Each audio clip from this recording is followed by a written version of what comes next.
The 2009 KHS football and women's cross-country team are now inducted into the Kearney Hall of Fame.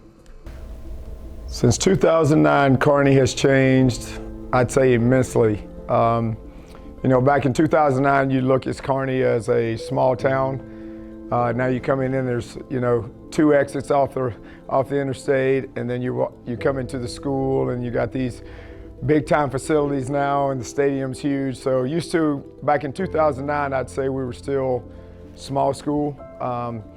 And I think that was the thing that made us so great, was just there was that one town, one high school, which you're still, but it was just that small town feeling, when you came into town, that everything was centered around the high school. When I came here in 1978, it was, at the four-way, there was like 4 buildings and that was it. In 92 and 33, there was nothing.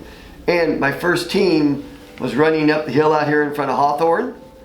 And I've got a picture that he put in the Kansas City Star of them running, and it says Kearney population like 2,000. And the neat part about it is, when they're coming up that hill right in front of Hawthorne, in the entire span of the camera, there's one house at the bottom of the hill. I'd say coaching at Kearney, the thing that separated Kearney from the other schools I've been at was like the sense of pride. Everybody, it doesn't matter if you're in kindergarten or the 12th grade, you're a Bulldog. And that's different at a lot of places.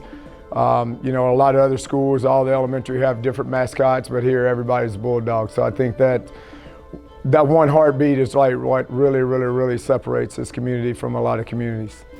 But it all came from the early 70s when I was in high school, that taught me how to care about kids, work with kids, and do things. And I'm elated with how successful they are. I mean, I almost can't imagine it that, we're still not as successful as I'd like to be, but I still think we've done a good job. But, it's all about, the kids are just amazing kids here at Kearney.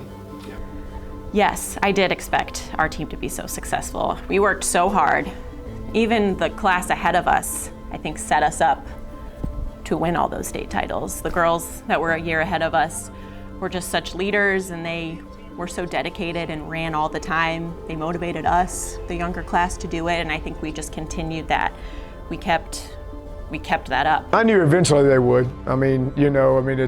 It's Kearney, and the state championship teams eventually are going to go in. It was just how long was it going to take, and again, they're a special group and they deserve to be in it. So I did not expect the cross-country team to make the Hall of Fame. I know that we were like the second women's team to even get a state title.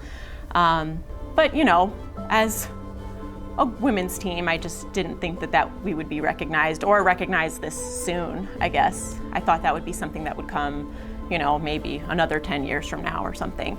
So it is pretty awesome that we won it this soon. And I think most of the girls came back for this, which is awesome, because some of the girls I haven't seen since high school. Well, the best way to word it, when you're coaching these great kids that I have, and you've won numerous state titles, they're going to get in sometime, And, I knew they were going to go in. I knew they were going to go in sometime, and I'm elated that I got to be there when they went in, and I was sort of part of it too, because to me, that was the biggest honor, to be honored with them. For Kearney High School, this is Brennan Green and Cody Hessel.